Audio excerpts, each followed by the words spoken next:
एक आदमी ने एक बहुत ही खूबसूरत लड़की से शादी की। शादी के बाद दोनों की जिंदगी बहुत प्यार से गुजर रही थी। वह उसे बहुत चाहता था और उसकी खूबसूरती की हमेशा तारीफ किया करता था। लेकिन कुछ महीनों के बाद लड़की चर्म रोग से ग्रसित हो गई और धीरे धीरे उसकी खूबसूरती जाने लगी। खुद को इस तरह देख उसके मन में डर समाने लगा कि यदि वह बदसूरत हो गई तो उसका पति उससे नफरत करने लगेगा और वह उसकी नफरत बर्दाश्त नहीं कर पाएगी। इसी बीच एक दिन पति को किसी काम से शहर से बाहर जाना पड़ा। काम खत्म करके जब वह घर वापस लौट रहा था तो उसका एक्सीडेंट हो गया। एक्सीडेंट में उसने अपनी दोनों आंखें खो दी, लेकिन इसके बावजूद भी उन दोनों की जिंदगी सामान्य तरीके से आगे बढ़ती रही। समय गुजरता रहा और अपने चर्म रोग के कारण लड़की ने अपनी खूबसूरती पूरी तरह गंवा दी।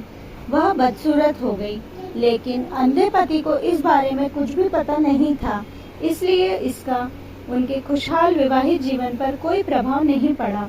वह उसे उसी तरह प्यार करता रहा। एक दिन उस लड़की की मौत हो गई। पति अब अकेला हो गया था। वह बहुत दुखी था। वह उस शहर को छोड़कर जाना चाहता था। उसने अंतिम संस्कार की सारी क्रियाविधि पूर्ण की और शहर छोड़कर जाने लगा। तभी एक आदमी ने पीछे से उसे पुकारा और पास आकर कहा, अब तुम बिना सहारे के अकेले कैसे चल पाओगे?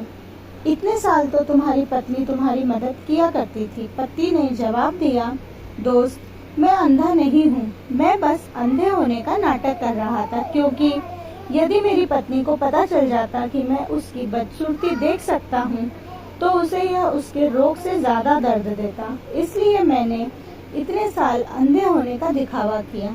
वो बहुत अच्छी पत्नी थी, मैं बस उसे खुश रखना चाहता था। इस कहानी से हमें यही प्रेरणा मिलती है कि खुश रहने के लिए हमें भी एक दूसरे की कमियों के प्रति आंखें बंद कर लेनी चाहिए और उन कमियों को नजरअंदाज कर देना चाहिए। दोस्तों, अगर आपको ये कहानी पसंद आई हो तो वीडियो को लाइक कीजिएगा और इसी तरह की कहानियों को देखने के लिए हमारे चैनल को सब्सक्राइब कीजिएगा। मिलते हैं अगली कहानी में।